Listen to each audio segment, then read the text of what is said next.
निचोड़। चमन लाल एक बहुत ही साधारण सा व्यक्ति था। उसका एक बेटा था। वह बहुत ही चालाक था। चमन अपने बेटे को कई बार समझाता भी था कि बेटा तुम्हारी ये चालाकी हर जगह नहीं चलने वाली। तो उसका बेटा उसकी बात कहाँ सुनता था। वो चालाकी पे चालाकी करी ही जाता था, कभी किसी के साथ कभी किसी के साथ। उसका पिता चमन लाल उससे बहुत ही तंग आ चुका था कि मेरे तो गांव में इतनी इज्जत बनी हुई है, ये उसको खराब कर रहा है। तो एक दिन उसका बेटा एक आदमी को बुद्धू बनाकर उससे 10,000 छीन लेता है। उस आदमी ने कुछ खरीदना होता है। चमन लाल का लड़का कहता है कि कोई बात नहीं, मैं तुमको दवा दूंगा, तुम बस मुझको पैसे दे दे। तो वह आदमी उसको पैसे फड़ा देता है। तो चमन लाल का बेटा घर आता है और अपने पिता से बात कहता है कि 10,000 कमा लिए, देखिए आपने इतने में क्या कमाया है। तो उसका पिता उससे कहता है कि पहले ये कुछ समय का ही खेल है बेटा, वो दिन दूर नहीं है जब तुमको लोग जेल में घसीटेंगे, तो फिर तेरी मदद मैं भी नहीं करूंगा, तुम्हें मैं अभी ही बता देता हूं। तो उसका पुत्र हंकार कर बोलता है कि मुझको किसी की मदद की कभी भी जरूरत ही नहीं पड़नी है, मुझे नहीं चाहिए आपकी मदद। वो अपने पिता से बोलता है और चला जाता है।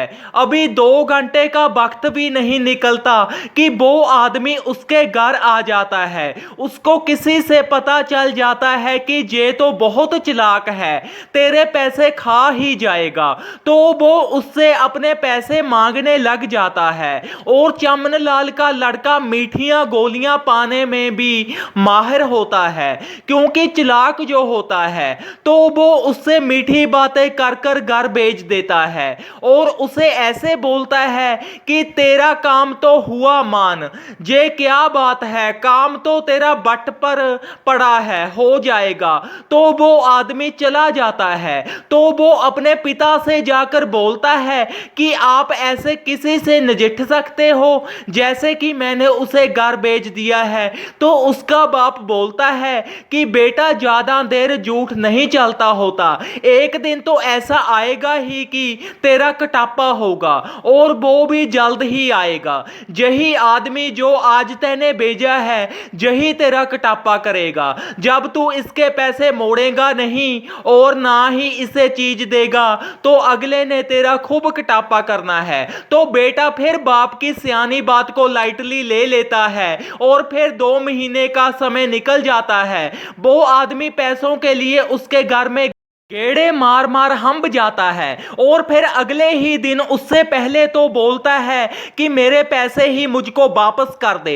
तो वो जब उसके पैसे वापस नहीं करता है तो उसका मोबाइल ही वह ले जाता है और मोबाइल में ही उसका सारा रिकॉर्ड होता है। तो वह उसे 10,000 उसी टाइम ही दे देता है। तो कहीं वह उसे गालियां देकर उसका मोबाइल वापस करता है और सभी लोगों को भी बता देता है कि ये बहुत ही चालाक है, इसकी बातों में मत आना। फिर उसके पास कोई भी नहीं आता और कोई भी उसके जाल में नहीं फंसता। तो फिर पुत्र पिता के पास नहीं, पिता अपने पुत्र के पास में आता है और बोलता है कि हो गया जो मैंने कहा था कि अभी भी कोई कसर बाकी है। तो उसका पुत्र नीमी पाकर खड़ा रहता है और बोलने जोगा कुछ भी नहीं होता है। तो फिर कुछ समय बाद वह अपने पिता से माफी मांगता है कि पिताजी मुझे माफ कर दीजिए, मैंने पहले आपकी बात नहीं मानी, चालाकी पे चालाकी सबके साथ ही किए गया और आज फैसला मेरे ही सामने है, जो आपने बोला था वह सच ही हो गया, इसलिए मुझे माफ कर दें। तो उसका बाप बोलता है कि माफी तुम मुझसे पहले जिस जिसके साथ चालाकी की है उसके घर माफी मांगो, अगर उन्होंने तुम्हें माफ कर दिया तो तू जीत गया है। तो उसका बेटा सबके पास जाता है और सभी ही उसे माफ कर देते हैं, क्योंकि वो सबका ही धन वापस कर देता है और नई जिंदगी की शुरुआत करता है। इस कहानी से हमें ये शिक्षा मिलती है कि कोई बात का निचोड़ उसकी शुरुआत में ही तय हो जाता है। जैसे कि उसके पिता चमनलाल ने उसे पहले ही दिन बता दिया था कि चालाकी का निचोड़ बहुत ही बुरा होता है। तो जब उसके साथ वह सब कुछ असलियत में बीता तो उसने अपने पिता के कहे अनुसार सबके पैसे वापस कर सबसे माफी मांगी और फिर आराम से रहने लगा। इसलिए हमें हमेशा ही याद रखना है कि बुरा करने का निचोड़ भी बुरा ही होता है, जैसे इस कहानी में आपने देख ही लिया है। धन्यवाद। इस कहानी को शेयर करें।